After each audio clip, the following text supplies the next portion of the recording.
Assalamualaikum warahmatullahi wabarakatuh. Bismillahirrahmanirrahim. Alhamdulillahirabbil alamin. Wa bihi nasta'inu ala umurid dunya waddin. Assalatu wassalamu ala asyrafil anbiya'i wal mursalin sayyidina wa maulana Muhammadin wa ala alihi wa ashabihi ajma'in. Rabbi shrah li sadri wa yassir li amri wahlul 'uqdatam min lisani yafqahu qawli. Wa qala Allahu ta'ala fi kitabihil karim a'udzu billahi minasyaitonir rajim.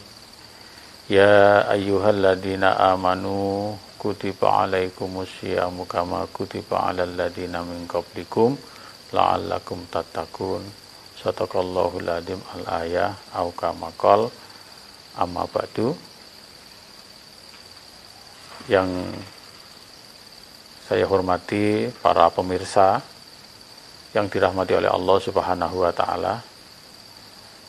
Marilah kita panjatkan puji syukur kehadirat Allah Subhanahu wa taala yang telah memberikan nikmat kepada kita semua, nikmat iman, nikmat Islam, nikmat sehat kepada kita semua, sehingga alhamdulillah kita bisa melaksanakan ibadah puasa di bulan Ramadan pada tahun ini dalam keadaan sehat walafiat.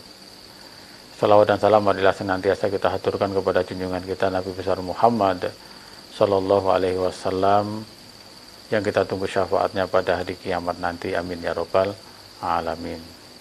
Para pemirsa yang dirahmati oleh Allah Subhanahu wa taala. Allah Subhanahu wa taala memerintahkan kepada kita untuk melaksanakan ibadah puasa di bulan suci Ramadan.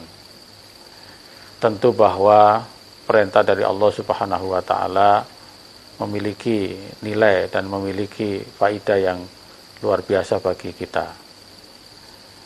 Ibadah puasa memiliki dua dimensi. Yang pertama adalah dimensi ritual dan yang kedua adalah dimensi sosial. Dimensi ritual adalah dimensi hubungan antara manusia dengan Allah Subhanahu wa taala. Hablum minallah.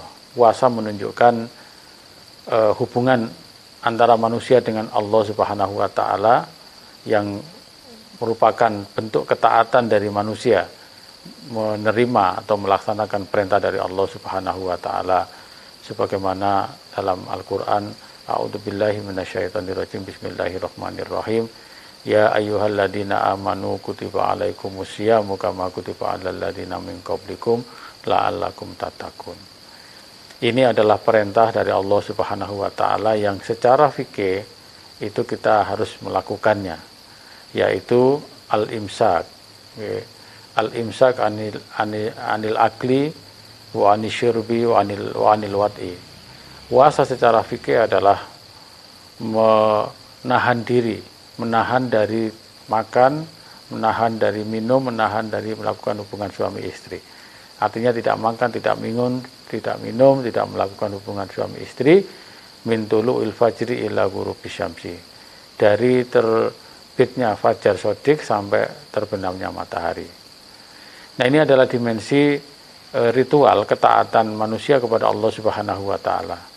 Yang dalam hal ini Allah sudah menjanjikan bahwa bagi orang yang berpuasa akan diberikan pahala yang pahalanya langsung dari Allah Subhanahu wa taala, yang dibandingkan dengan ibadah yang lain tentu adalah pahala yang lebih banyak, meskipun ibadah-ibadah yang lain dilipatkan menjadi 70 kali, menjadi 700 kali, tetapi puasa dijamin oleh Allah Subhanahu wa taala. Pemirsa yang dirahmati oleh Allah Subhanahu wa taala, selain dimensi ritual yang menunjukkan ketaatan kepada Allah Subhanahu wa taala, puasa juga memiliki makna dimensi sosial. Dimensi sosial ini artinya adalah bahwa puasa bukan hanya untuk mencari pahala dari Allah Subhanahu wa taala di akhirat nanti, tapi puasa tentu memiliki kemanfaatan dalam kehidupan manusia, dalam kehidupan pribadi maupun dalam kehidupan sosial. Karena di dalam puasa ternyata kita tidak hanya diminta untuk menahan makan, minum, menahan melakukan hubungan suami istri, tetapi di dalam puasa juga kita harus menjaga lisan kita, harus menjaga perilaku kita, perbuatan kita. Kita dilarang wala yarfus wala yaskhab. Kita dilarang menyampaikan atau mengeluarkan kata-kata kotor, kalimat-kalimat yang tidak baik. Kita dilarang wala yaskhab, kita dilarang saling bertengkar, saling membuat keributan, membuat keonaran. Nah, ini adalah bukti bahwa sesungguhnya puasa itu adalah hablum minan nas, memiliki dimensi sosial, memiliki dimensi kemanusiaan, menjaga hubungan antara manusia dengan manusia yang lain. Sehingga bagi orang yang berpuasa diharapkan bisa menjadi orang yang baik, menjadi orang yang penyabar, ya. Larangan untuk tidak berkata kotor, larangan untuk tidak membuat keributan, membuat keonaran, membuat kerusuhan, membuat permusuhan, itu sesungguhnya adalah perintah supaya kita bisa menjadi orang-orang yang sabar. Karena ulama pernah mengatakan bahwa as-saum itu adalah nisfus sabr. Puasa itu adalah separuh dari kesabaran. Maka orang yang melakukan puasa itu sebenarnya orang yang sudah melaksanakan perintah dari Allah Subhanahu wa taala dalam bentuk kesabaran. Karena kesabaran itu menjadi bagian dari perbuatan yang dicintai oleh Allah Subhanahu wa taala. Innallaha yuhibbus shabirin. Allah Subhanahu wa taala mencintai orang-orang yang sabar. Pemirsa yang dirahmati oleh Allah Subhanahu wa taala, bagaimanakah kita mengimplementasikan kesabaran dalam kehidupan kita?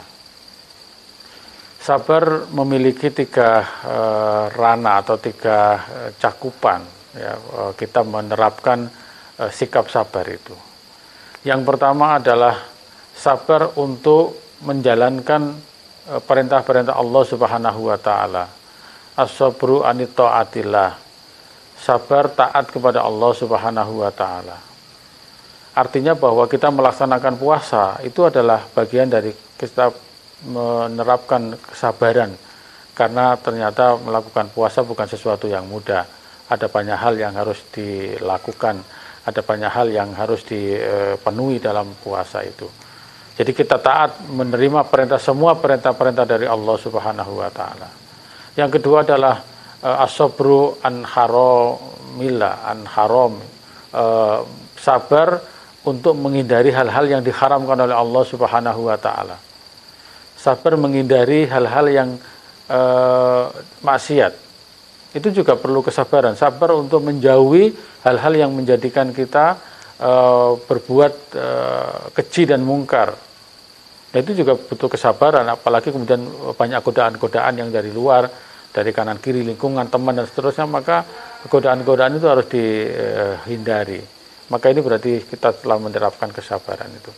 Dan yang ketiga adalah sabar menerima takdir dari Allah Subhanahu wa taala, ketentuan dari Allah Subhanahu wa taala yang mungkin menyusahkan kita. Mungkin ada musibah, ada kecelakaan, ada sakit, dan sebagainya. Itu adalah bagian dari kesabaran kita, bagian dari kita mewujudkan atau menerapkan kesabaran dalam kehidupan ini. Nah, karena itu maka melalui puasa ini kita menaati perintah Allah Subhanahu wa taala, kita menghindari hal-hal yang dilarang oleh Allah Subhanahu wa taala, kita tetap bersabar dan tabah atas semua kejadian dan peristiwa yang menimpa kita. Kita selalu bersyukur kepada Allah Subhanahu wa taala. Jika kita bisa menerapkan ini, insyaallah kita termasuk menjadi golongan orang-orang yang bersabar yang dicintai oleh Allah Subhanahu wa taala. Innallaha yuhibbus shabirin, bahwa Allah Subhanahu wa taala mencintai orang-orang yang sabar dalam menjalani kehidupan ini. Pemirsa yang dimuliakan oleh Allah Subhanahu wa taala, barangkali itu yang bisa kami sampaikan. Mudah-mudahan ada manfaatnya, kurang lebihnya mohon maaf yang sebesar-besarnya. Saya akhiri, wallahul muwaffiq ila aqwamit thoriq. Wassalamualaikum warahmatullahi wabarakatuh.